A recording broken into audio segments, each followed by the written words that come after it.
वंदे मातरम। अब हम देखेंगे कि भारतीय अर्थव्यवस्था में किस प्रकार से उद्योग के लिए फाइनेंसिंग किया जाता है। ठीक है, इसके पहले मैंने बता दिया है कि शॉर्ट टर्म क्या है, मिड टर्म फाइनेंसिंग क्या है, लॉन्ग टर्म फाइनेंसिंग क्या है। ठीक, अब आगे देखते हैं।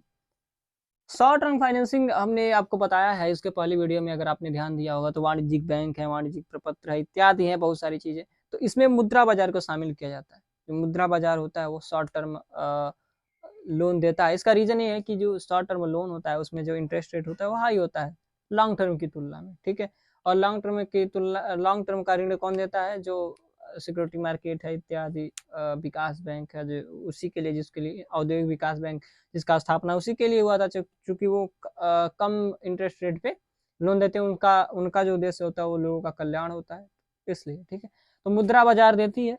ठीक है, तो अब भारतीय अर्थव्यवस्था में भी मुद्रा बाजार देती है इंडस्ट्रियल फाइनेंसिंग के लिए लोन। ठीक है, अब शॉर्ट टर्म फाइनेंसिंग क्या कैसे हो सकता है भारतीय अर्थव्यवस्था में, मतलब भारत में? वो होता है संगठित मुद्रा बाजार। ठीक है, organised money market and non unorganised money market, असंगठित मुद्रा बाजार।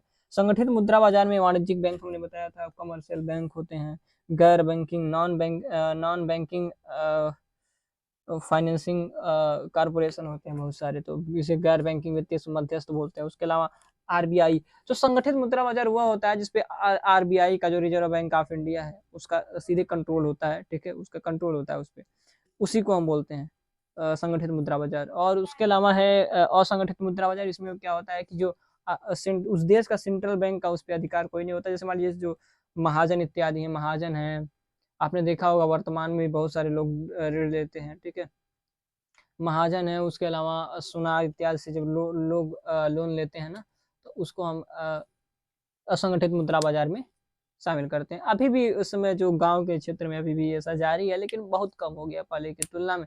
पहले तो लगभग 90% जो इन्वेस्टमेंट होता था वो उसी तरीके से होता है था, जो असंगठित मुद्रा बाजार के रूप में था। लेकिन अब धीरे धीरे वो सारे बदल रहे हैं और वो संगठित मुद्रा बाजार में शामिल हो रहा है।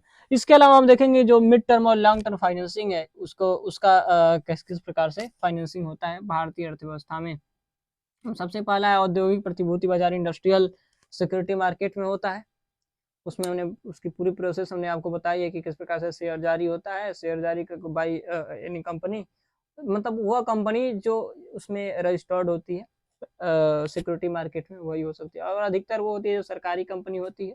सरकारी कंपनी, प्राइवेट लिमिटेड कंपनी नहीं हो सकती, क्योंकि वो स्टॉक मार्केट में उसका नाम दर्ज नहीं हो सकता। तो या तो पब्लिक लिमिटेड कंपनी हो या सरकारी कंपनी। ओके, तो औद्योगिक प्रतिभूति बाजार और उसके अलावा बैंक एवं वित्तीय संस्थाएं। उसके अलावा तो बैंक और अखिल भारतीय वित्तीय संस्थाएं जो मतलब टॉप लेवल पे काम करते हैं, जो पूरी भारतीय लेवल पे काम करते हैं, इंटरनेशनल लेवल पे काम करती हैं भारत के संदर्भ में, वो होता है।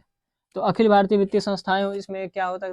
IFCI आ सकता है, IDBI, industrial development bank of India आ सकता है, सिडबी आ सकता है। तो ये सारी चीजें आती हैं। और राज्य स्तरीय वित्तीय संस्थाएं क्या होती हैं? जो मतलब पूरे भारत देश के स्तर पे नहीं होते हैं, जो राज्य के स्तर पे होती हैं। इसमें भी बहुत सारी चीजें हम बता दें आपको, इसमें बहुत सारी चीजें आ सकती हैं। जैसे मान लीजिए कि SIDC,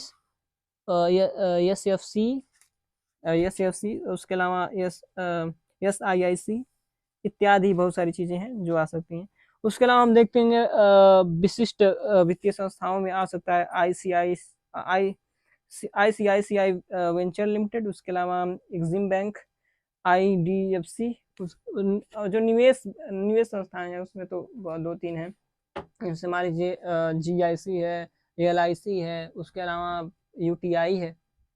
ठीक है, लाइफ इंश्योरेंस ऑफ इंडिया। फिर उसके अलावा है कि सामान्य बीमा निगम, general insurance corporation, life insurance corporation. ठीक है, इत्यादि है। फिर पुनर्वित्तीय संस्थाएं हैं, देखिए नीचे नंबर 5 में पुनर्वित्तीय संस्थाएं। होता क्या है, ये क्या करते हैं कि जो लोग लोन देते हैं उनको उनको ये सपोर्ट करती है, उनको ये पैसा देती है।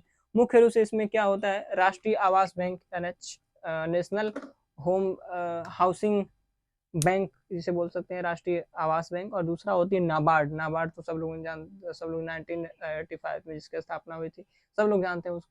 तो नाबार्ड भी पुनर्वित्तीय संस्थाओं के रूप में काम करता है। उसके अलावा अन्य भी हो सकते हैं, ठीक है, बहुत सारी हैं।